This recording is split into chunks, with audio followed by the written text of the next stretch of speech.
झुंझुनू से बड़ी खबर का रुख करते हैं। दबंगों ने परिवार पर जानलेवा हमला किया है। आरोपियों ने परिवार की नाबालिग बेटी को जबरदस्ती उठाने की कोशिश की। बीच बचाव करने आए महिला के देवर को भी कुल्हाड़ी से घायल किया। आरोपियों ने घर के बाहर खड़ी बाइक, गाड़ी सहित खेत की पाइपों में भी आग लगा दी। घटना के पीछे शादी का प्रस्ताव ठुकराने का विवाद बताया जा रहा है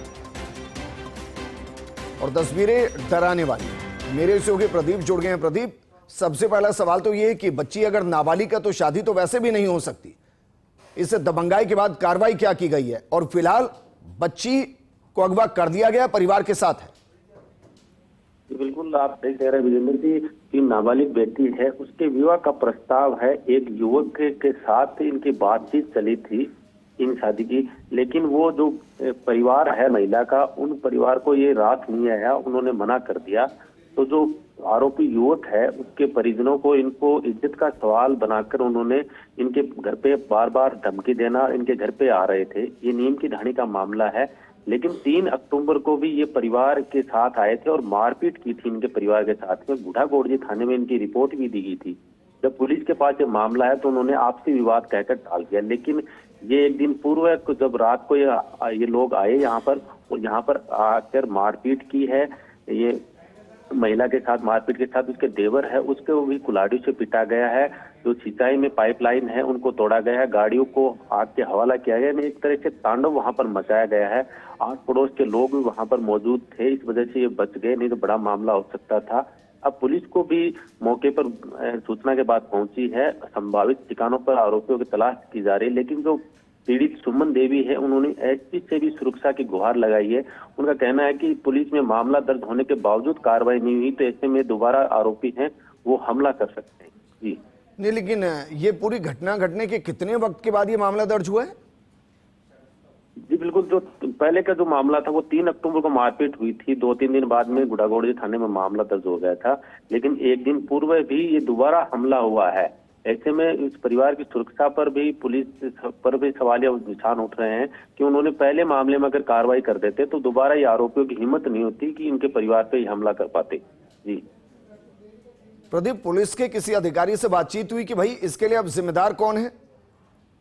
पुलिस बूढ़ागोड़जी थाना अधिकारी है, उनसे हमारी बात हुई तो उन्होंने कहा कि ये आपसी पारिवारिक विवाद है इनको सुलझाने के दोनों पक्षों को यहाँ थाने में बुलाया भी गया था, लेकिन उनकी समझाइश करके उनको भेज दिया गया था। लेकिन जो आरोपी युवक के परिजन है, आरोपी युवक है, वो अपनी इज्जत का सवाल मान रहा है कि मेरी शादी का प्रस्ताव वो ठुकरा दिया गया, मैं इसी लड़की से शादी करना चाहता हूँ। लेकिन प्रदीप, पारिवारिक विवाद कैसे हो सकता है?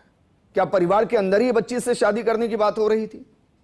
ये जो पीड़ित महिला है और ये जो युवक है, इनका कोई पारिवारिक रिश्ता बताया जा रहा है, इनका रिश्तेदारी में है। इस वजह से इनके घर आना जाना इस युवक का था, इस वजह से ये मामला बना हुआ। जी आरोपियों के नाम सामने आए अभी तक? क्या उनको नामजद किया गया है एफआईआर में?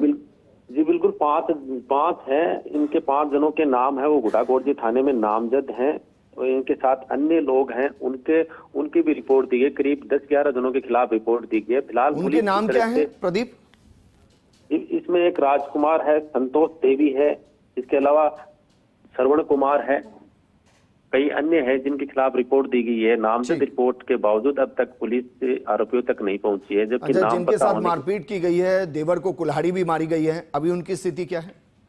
जी बिल्कुल, जो देवर हैं वो उनको अस्पताल में भर्ती कराया गया है, स्थिति ठीक है, लेकिन कुल्हाड़ी और लाठियों से हमला करने के बाद वो घायल है। वहीं जो मिर्ची है वो भी जो पीड़ित महिला उनकी आंखों में डाली गई थी, उस दौरान उसकी नाबालिग बेटी है उसको भी उठाने का प्रयास किया गया। तो गंभीर संवेदनशील मामला, इसमें पुलिस को भी त्वरित संज्ञान लेने की आवश्यकता है। जी क्या एक ही गाँव का मामला है? जी बिल्कुल, एक ही गांव का मामला है। ये नीम की ढाणी है जो बूढ़ागोड़जी थाना क्षेत्र के नजदीकी पड़ती है, बामलास गांव है, वहां का ये मामला है। ठीक है प्रदीप, शुक्रिया तमाम जानकारी हमारे साथ साझा करने के लिए।